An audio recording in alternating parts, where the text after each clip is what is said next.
Ahora sí, ya estamos transmitiendo en vivo a través de la página de Facebook de Transparencia Electoral.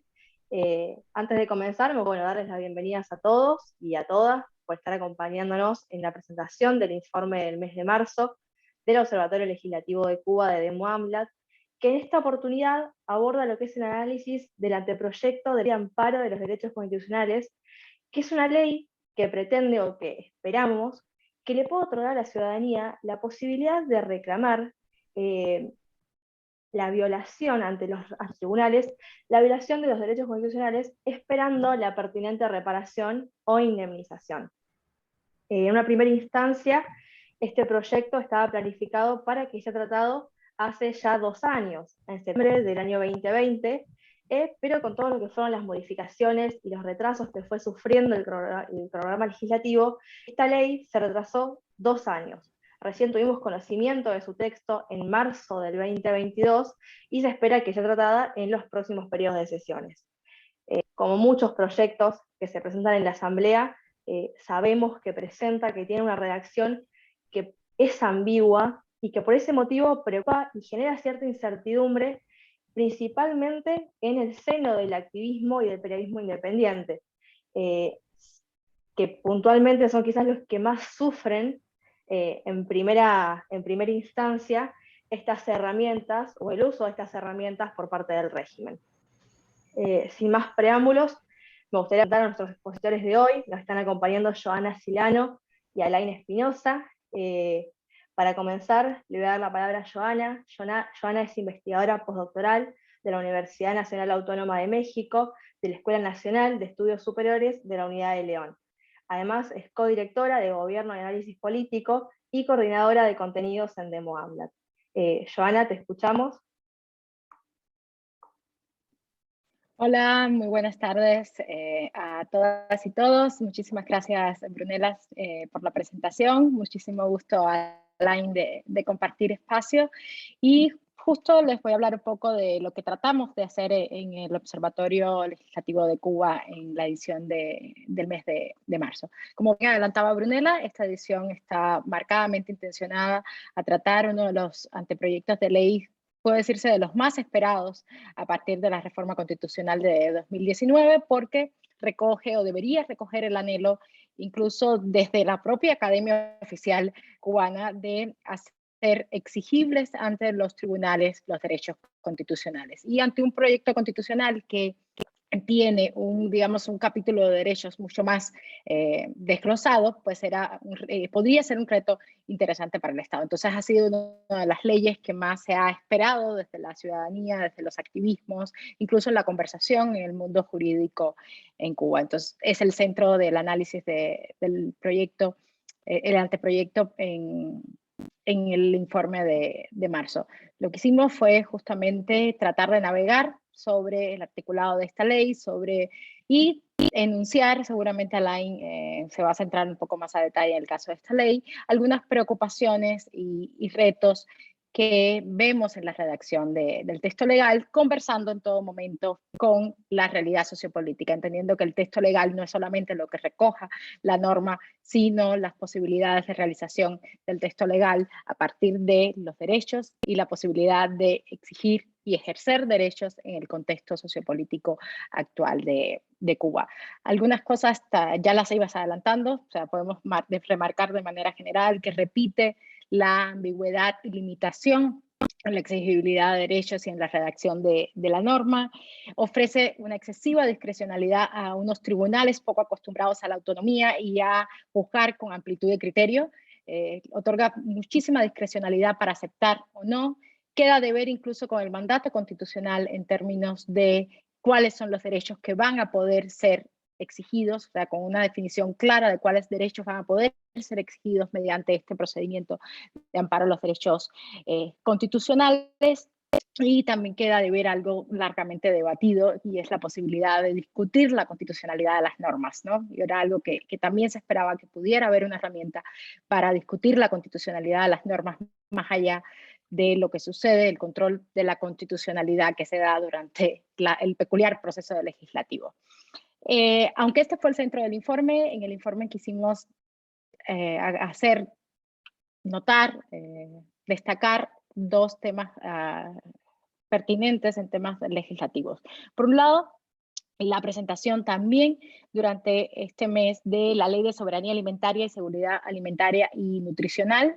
Nos llamó la atención esto por dos cosas. Una, porque también es una ley que atañe una de las problemáticas más largamente pesadas sobre la ciudadanía cubana y sobre la población cubana, ¿no? El tema alimentario, el tema de la satisfacción de las necesidades básicas de alimentación, y nos interesaba particularmente qué podía ofrecer la ley en este sentido. Y en segundo lugar, por el peculiar fenómeno legislativo que es esta ley. Esta ley, desde su exposición de motivos, está asignada por estar financiada su elaboración por un proyecto de cooperación internacional. También hemos en algún momento discutido desde los espacios de Demoanla y desde el observatorio las peculiares características que tiene la cooperación internacional para el caso cubano. En este caso es un proyecto financiado por la FAO, la Organización de las Naciones Unidas para la Alimentación, y eso llevó a una publicidad y a la realización de una serie de espacios durante el proceso legislativo poco comunes,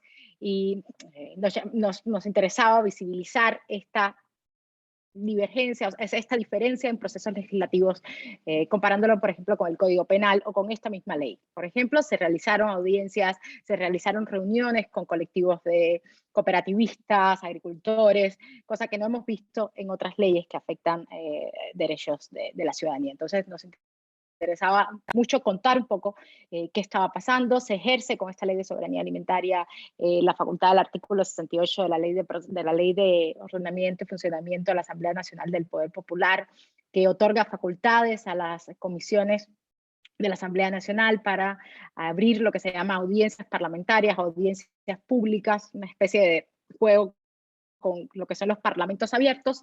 Vimos que se hizo también el mes pasado respecto al Código de Familia, y se hace con esta ley de soberanía alimentaria. Y por último, no quisimos dejar de tocar y de señalar yo diría, la ausencia de información de la consulta popular del Código de las Familias. Era un tema que había sido mediáticamente expuesto de manera muy fuerte durante los 2 primeros meses del año, incluso durante el mes de febrero con varios cortes informativos y programas especiales, y durante casi todo el mes de marzo vimos un silencio apabullante en torno a la consulta.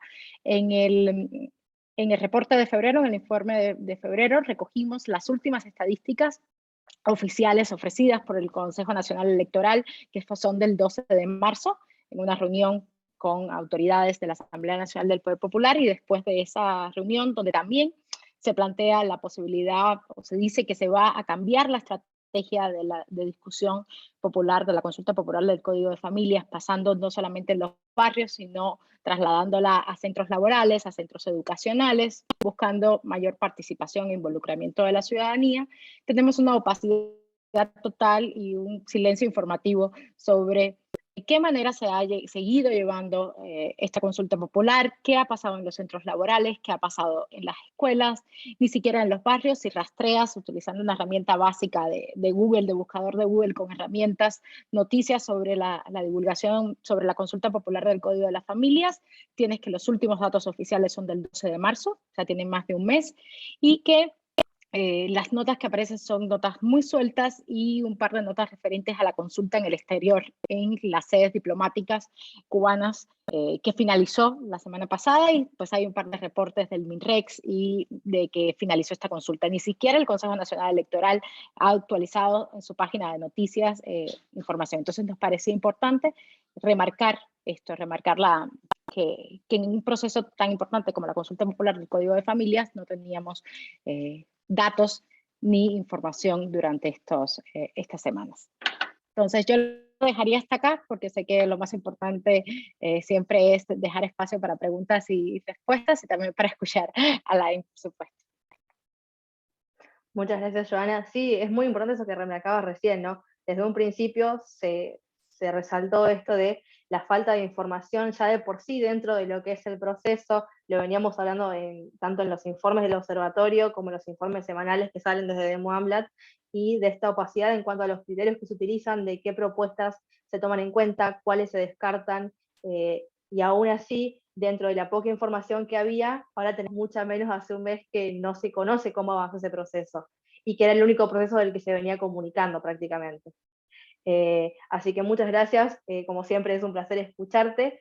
Antes de presentar a Alain, recordarles a las personas que están participando que pueden dejarnos sus preguntas tanto a través de Facebook como en el chat de Zoom, y serán respondidas al finalizar una vez que termine Alain. Ahora sí, Alain. Bueno, Perdón, ante todo, bueno, estoy trabando. Antes, sí. Sí, bueno, nada, ante todo, bueno, agradecer la posibilidad de estar acá debatiendo con ustedes, saludar a todos y a todas las que participan en este evento.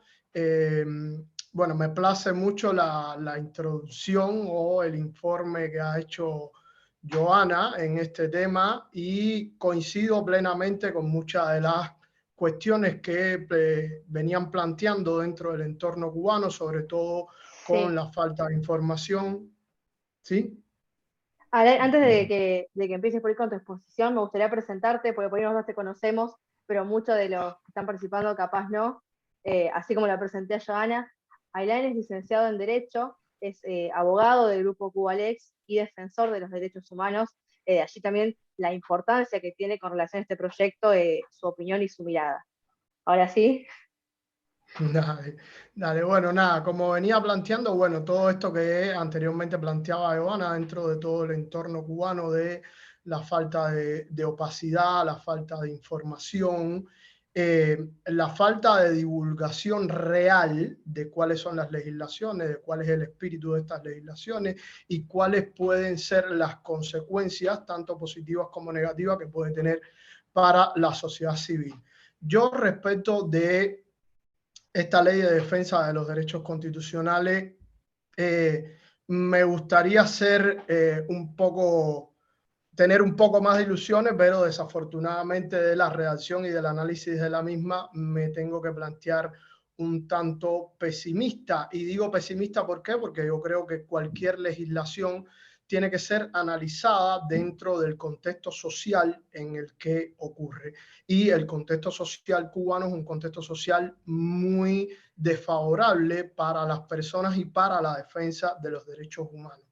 Hay un tema que no es menor y que ya se planteaba al inicio de esta intervención, que es cuánto se ha ido demorando o cuánto se ha ido atrasando el cronograma legislativo que había propuesto el gobierno cubano desde hace 2 años atrás.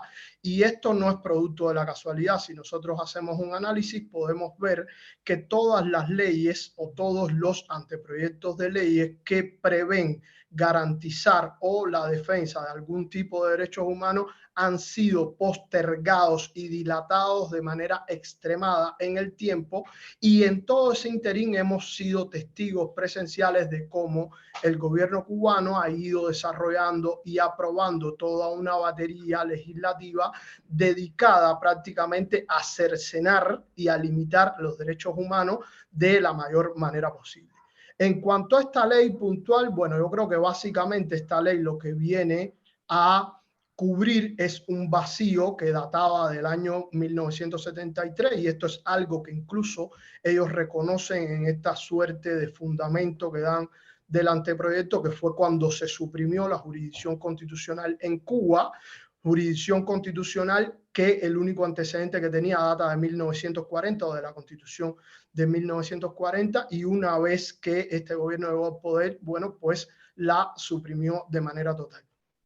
Este control judicial, este control de constitucionalidad judicial que viene a cubrirse de esta manera, bueno, pues ya sabemos que básicamente es el mecanismo ideal para la defensa de la supremacía de la Constitución y la posibilidad de invalidar todas aquellas normas o actos que agravien la misma. De esta manera, lo que tenemos en cuenta es que, por ejemplo, si bien en Cuba existe un control de constitucionalidad, que es un control de constitucionalidad político y que ejerce la Asamblea Nacional, es un control a todas luces inefectivo. ¿Por qué inefectivo? Porque ya conocemos, por ejemplo, primero, que la Asamblea Nacional del Poder Popular está integrada, incluso de manera reconocida por un 6% de la población cubana y que en su totalidad son miembros de un solo partido que profesan una sola ideología, con lo cual no existe representatividad alguna en esta Asamblea Nacional del Poder Popular. Y como si esto no fuera poco, es una Asamblea Nacional que sesiona únicamente en 2 periodos al año, y todo el resto del tiempo, o la mayoría del tiempo, el Poder Ejecutivo, en este caso el gobierno, se subroga en lugar y grado y asume las funciones de este Poder Legislativo. Eso por una parte. Ahora bien, entrando ya en materia, desde este cuerpo legal, el primer desacierto que al menos desde mi opinión yo observo está en cuanto a la jurisdicción que se establece en el artículo 5 de la propia norma. Si nosotros accedemos a la lectura de este artículo, específicamente el apartado 2, vamos a ver que la misma establece una suerte de carácter supletorio a esta jurisdicción constitucional, primando todas aquellas vías judiciales, administrativas y demás que puedan existir en el país. Esto ya básicamente es algo totalmente contrario a esta, digamos, jerarquía que debe tener la Constitución sobre el resto de la legislación, y esto supone además un grupo de conflictos que la propia ley, en esta suerte, digamos, de mala técnica legislativa utilizada de antemano por el gobierno cubano y, en mi opinión, muy a exprofeso, no define claramente un grupo de conceptos que van a trascender directamente al ejercicio o a la reclamación de estos derechos, por ejemplo. Ustedes planteaban con anterioridad que Cuba tiene un grave problema con todo lo que es el acceso al derecho a la información. Entonces, en este caso, cabría preguntarse, debido a este carácter supletorio que están estableciendo en esta jurisdicción constitucional, ¿qué puede suceder en aquellos procesos que para acceder a una vía judicial hay que agotar previamente una vía administrativa, y que supone el problema del silencio administrativo que en muchas ocasiones, o en la mayoría de las ocasiones, guardan las autoridades del Estado? ¿Cómo pueden las personas, en este caso, hacer valer estos derechos y estas garantías constitucionales si tienen todo este tipo de limitaciones, todo este tipo de trabas legales para poder acceder a esos reclamos?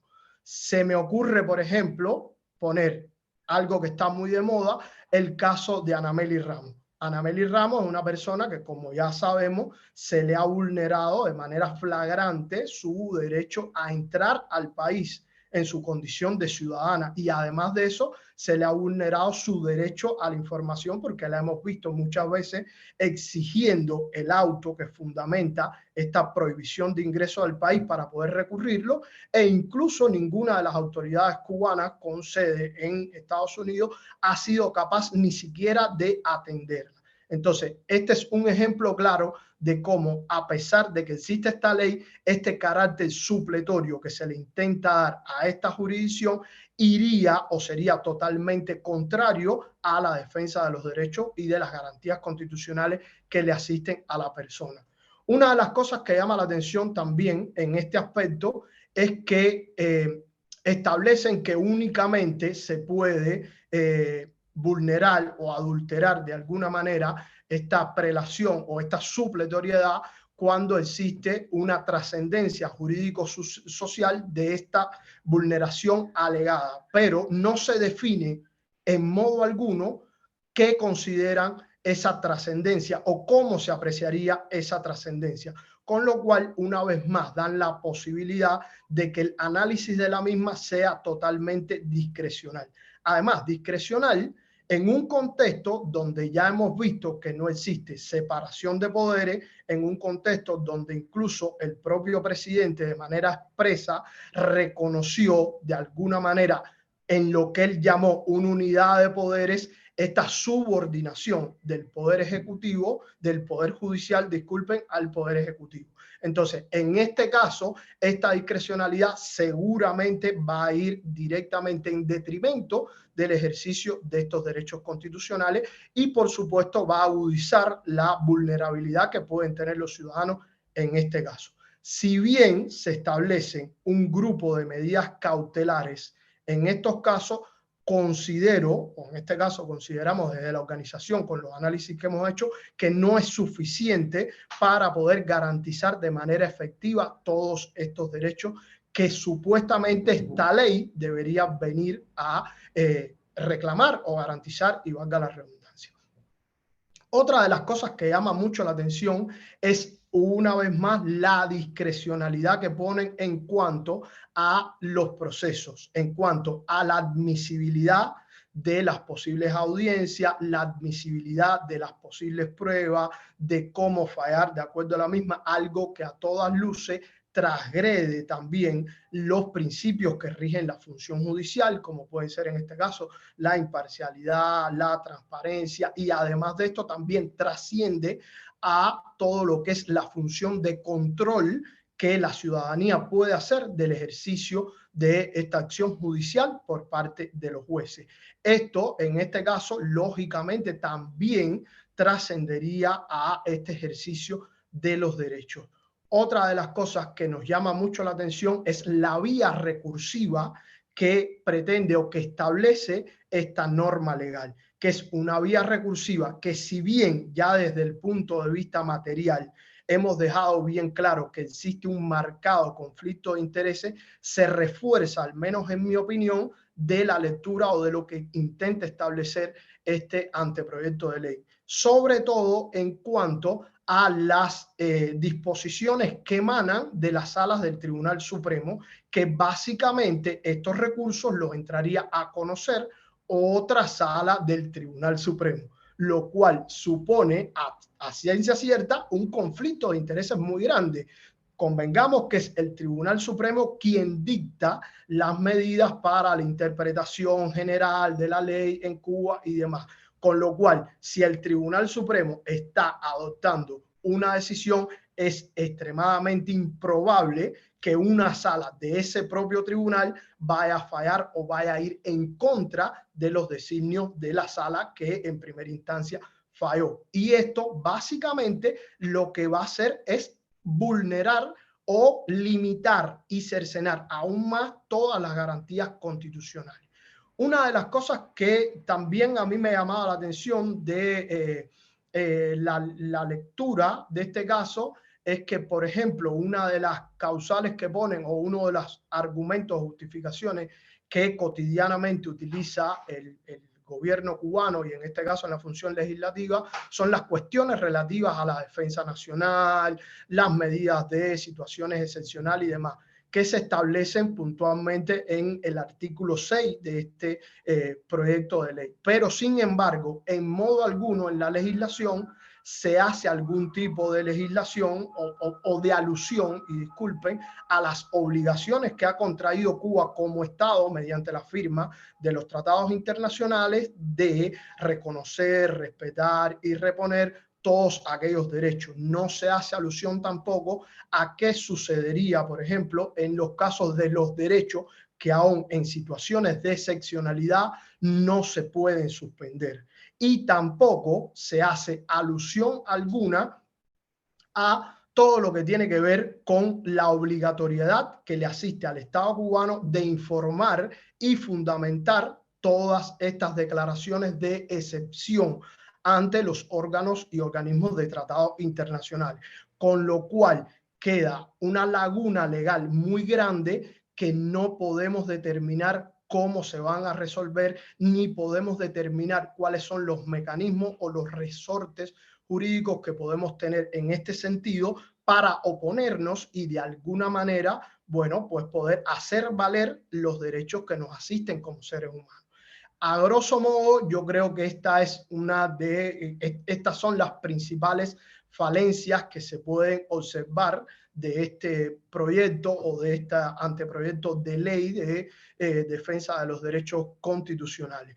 Una vez más, yo creo que lo que más transgrede a los derechos humanos en el caso de Cuba es toda esta dicotomía que existe en Cuba entre el derecho formal y el derecho material. O sea, una cosa es lo que ellos establecen tratando de darle cierto hálito de legalidad o de atemperar el ordenamiento jurídico interno a las normas que establece el derecho internacional, y otra cosa es cómo lo llevan a vías de hecho en la práctica, donde ya hemos visto que reina la discrecionalidad, la parcialidad, las interpretaciones extensivas.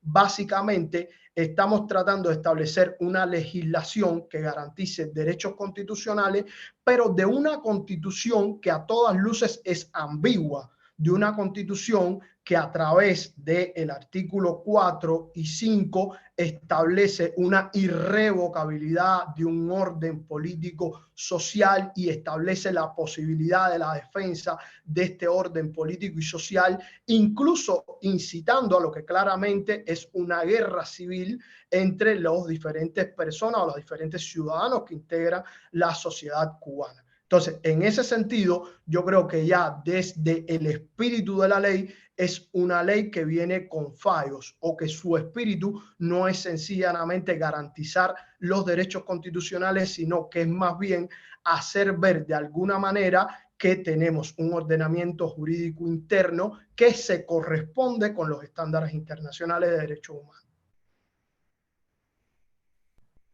Perfecto. Exactamente, Alain, en todo lo que mencionabas, y otra vez volvemos a la idea, ¿no?, de la ambigüedad de que tienen muchas leyes que se van aprobando, y que también nos topamos con una realidad, que es que la mayoría de estas leyes, una vez que se presentan en la Asamblea, son aprobadas con total unanimidad. Este debate o estas cuestiones que nosotros marcamos acá no son marcadas ni son notadas al momento de que esas leyes se votan. Ahora sí, para pasar a las preguntas, hay una en el chat que tiene que ver con si pueden profundizar ambos con el tema de la carga de la prueba y lo que eso representaría para el activismo independiente. Dejo el micrófono abierto para cualquiera de los dos que quiera responder.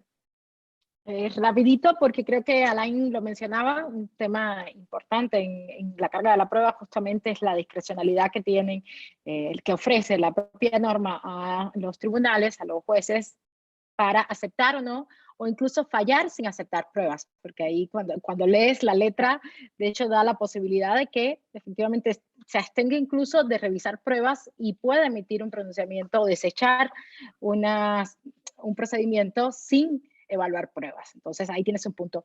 Y otro punto que creo que lo tocamos en el informe, tiene que ver con las prácticas violatorias de derechos humanos y la imposibilidad de tener pruebas, digamos, en lo que digamos, técnicamente puede ser una prueba de alguna de estas prácticas violatorias, o sea, como las detenciones express, donde no hay un acta de detención, no te llevan a una estación de policía, y lo sabemos y lo han contado muchísimos activistas en distintos espacios, y te detienen durante 2 o 3 horas en un coche que a veces ni siquiera es un coche oficial, ni siquiera es un carro que tenga un número de placa oficial o un logotipo de una institución de gobierno, y te pueden tener dando vueltas por la ciudad, te sueltan.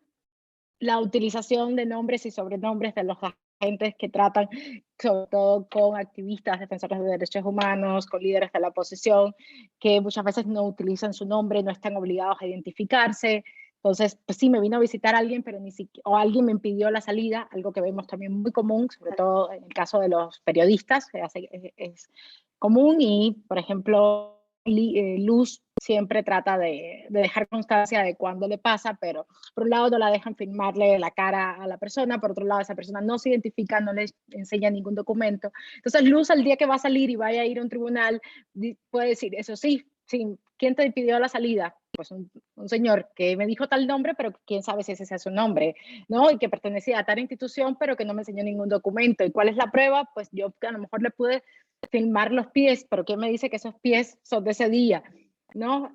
Hay un tema ahí, digamos, importante. Otro tiene que ver con otra práctica que también conocemos por los testimonios de los activistas, que es recurrente, que es la de borrar cuando logran tener imágenes, la de confiscar, borrar, destruir las pruebas digitales que se pueden acumular en los aparatos, en los celulares, ¿no? Borrar el celular, reiniciarlo, o en el peor de los casos, pues confiscarlo directamente, ¿no? Entonces sí creo que ahí hay un tema importante en los dos sentidos, en las posibilidades que justamente da la doctrina en materia de derechos humanos y los pronunciamientos judiciales, que saben que existen, digamos, un rango de prácticas violatorias que pueden estar fuera del marco de cualquier capacidad de prueba, o sea, que no puedas generar una prueba porque no existe la prueba material, porque no hay orden de... Pues, el ejemplo de Anameli es interesante, pero en el caso de Anameli, por lo menos a Anameli le dieron un papel. O sea, Anameli tiene un papel, pero hay muchas personas que han estado en situaciones similares a lo largo de los años que los han montado en un avión, los han regresado o simplemente no los han dejado montar en un avión y no tienen prueba ninguna, salvo lo que le dice una autoridad que no es autoridad, que es un funcionario o que es un empleado de una aerolínea. Y pienso, hace 2 años, en el caso de Carly, Carly no tenía un documento. O sea, Carly no tiene un documento, Carly tiene los dichos de un funcionario que le negó la posibilidad de abordar un vuelo a Cuba. Entonces ahí tienes un tema importante. Incluso en el caso de Carly, yo creo que es importante resaltar que incluso ese funcionario que le comunicó que no podía abordar el vuelo, ni siquiera era un funcionario cubano, ni siquiera era un funcionario público o estatal, simplemente era una persona que trabaja para una aerolínea. Entonces, en ese caso, ahí vemos cómo incluso las transgresiones a los derechos humanos que realiza el gobierno cubano trascienden incluso muchas veces las fronteras. De ahí que yo hablaba que para mí el principal obstáculo que presentamos nosotros en Cuba es esta dicotomía entre el derecho formal y el derecho material. ¿Por qué?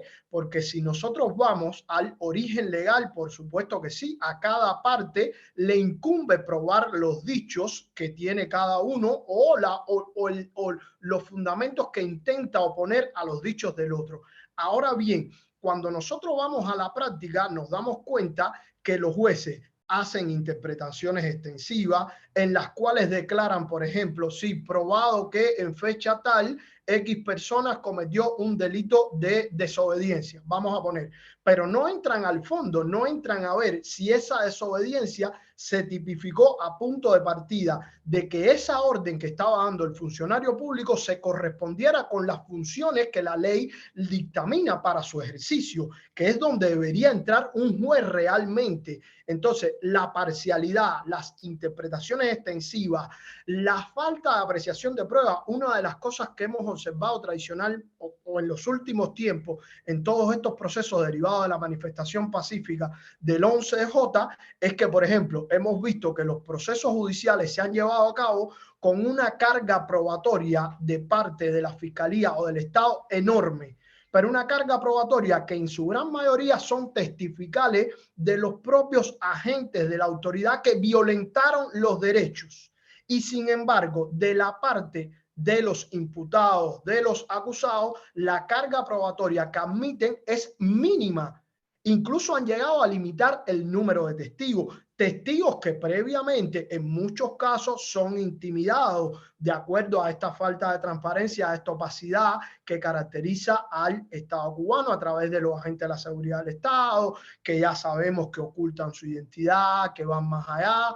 Por ejemplo, actualmente, a punto de partida de la entrada en vigor de la nueva ley del proceso penal, el artículo 350, si la memoria no me falla, regula todo lo concerniente a la captación de imágenes y sonidos por parte de las personas de la sociedad civil en este caso. Y los únicos requisitos que ponen es que esto no sea hecho mediante intimidación o mediante engaño. Esto tendría que ser válido como prueba en un proceso y lo cotidiano tendría que ser que las autoridades aceptaran que uno documente el procedimiento o la interacción que está existiendo. Ahora, como bien planteaba Johanna, vemos que en la práctica los agentes se arrogan el derecho de sacarte el teléfono a la fuerza, de borrarte los archivos, de confiscártelos y demás. Entonces, en ese sentido, yo creo que es importantísimo también continuar denunciando todas estas ilegalidades. Una de las cosas, por ejemplo, que no prevé esta ley del proceso o de los derechos constitucionales es que en el artículo 6, me parece, excluye de esta jurisdicción, por ejemplo, las reclamaciones por inconformidad con las decisiones judiciales adoptadas en algún tipo de materia. Ahí cabría preguntarse, bueno, ¿y qué pasa cuando estas decisiones judiciales en sí mismas son contrarias a lo establecido en la Constitución? Cuando estas propias decisiones judiciales de alguna manera vulneran algún tipo de derecho que se garantiza por Constitución. ¿Qué sucede en esos casos? Básicamente, esto está dando la medida de que es una ley que no logra cubrir de manera efectiva todo lo que pretende o lo que debería ser su fin. Exactamente. También, como vos mencionabas, quizás la única forma de tener una prueba que tienen los ciudadanos es confiscada por los mismos fuerzas de seguridad. Resulta ilógico incluso si uno lo ve desde afuera. Ahora sí, para ir cerrando, porque ya cumpliendo con el tiempo, me gustaría por ahí tener unas palabras finales de cada uno. Si querés comenzar, Joana, y continuamos con este orden, sobre qué se espera que se dé realmente en el debate quizás de la Asamblea, que dicho sea de paso, creo que hasta el momento no se ha convocado para el periodo de sesiones de abril. Gracias, Brune. Pues sí, había cierta expectativa de que en el mes de abril fuera el periodo de sesiones. Recuerden que también los calendarios han estado movidos, que hubo ciertos movimientos, cierres a partir de un repunte de COVID a principios de año. Lo cierto es que hoy, a 20 de abril, no hay convocatoria oficial, por lo menos no la había hace 2 horas, a lo mejor ya está en la Gaceta, pero no la hay. Yo veo complicado que sea ya durante el mes de abril. Podría ser porque tiene la posibilidad, como decía, por la forma en que hemos hablado muchas veces que funciona el legislativo cubano, podrían convocarla para mañana si quisieran y podrían aprobarla prácticamente con unanimidad y sin discusión. Ahí respondo a la segunda parte de tu pregunta. ¿Qué pasará durante la discusión? Probablemente nada. Es así, o sea, ¿qué podemos esperar de ese debate? Pues más allá de 2 o 3 comentarios retóricos y redundantes, poco más, y una aprobación unánime si se somete efectivamente en este periodo. ¿Podría convocarse? Como les decía, sí podría convocarse. Yo creo que ya las fechas están un poco apretadas, salvo que sea este fin de semana, porque el otro ya es 1 de mayo y eso corresponde a otra movilización a la que también desde el régimen están intencionando bastante con la idea de mostrar, digamos, fuerza en la calle nuevamente el 1 de mayo. Entonces, normalmente las sesiones tienden a ser jueves, viernes, sábado y domingo. Quedaría solamente este fin de semana así, salvo que lo hagan el 1 de mayo. No es que esté descartándolo, porque tienen los mecanismos para convocarla para mañana. No hay ningún tipo de marco legal que los obligue a presentarla formalmente, la solicitud de convocatoria con X tiempo. Entonces podrían hacerlo, yo lo veo poco probable. ¿Y qué va a pasar? Pues probablemente que se apruebe, como puede pasar también con el Código Penal que debatimos hace un mes en la presentación del observatorio, también sin mucho mayor eco en términos de discusión legislativa interna en la Asamblea Nacional. Como palabras de cierre, pues la invitación a que lean el informe. El informe está disponible en la página de Moanlat, el informe del observatorio, y también en redes sociales. Invitarlos también, como decía Alain, a estar cada vez más cerca de estos temas y de denunciar en la medida de lo posible las campañas que desde los distintos activismos se están haciendo, denunciando las leyes, o la propia Cubalex tiene, digamos, muchísimo trabajo en ese sentido de denuncia y documentación de las irregularidades, las violaciones que hay, y enterarse, ¿no? Creo que seguir el espacio del observatorio, seguir espacios como Cubalex, como el toque jurídico que lo mencionábamos también, es importante en un país donde normalmente el derecho material y el derecho formal siempre han estado demasiado separados, y eso ha impactado en la percepción que la ciudadanía tiene de las posibilidades que ofrece el derecho para su defensa, ¿no? Y su realización. Entonces, yo cerraría con eso, ¿no? Con la invitación a compartir, a seguir las cuentas de redes sociales, a leer los informes y a denunciar y participar en las distintas campañas que hay.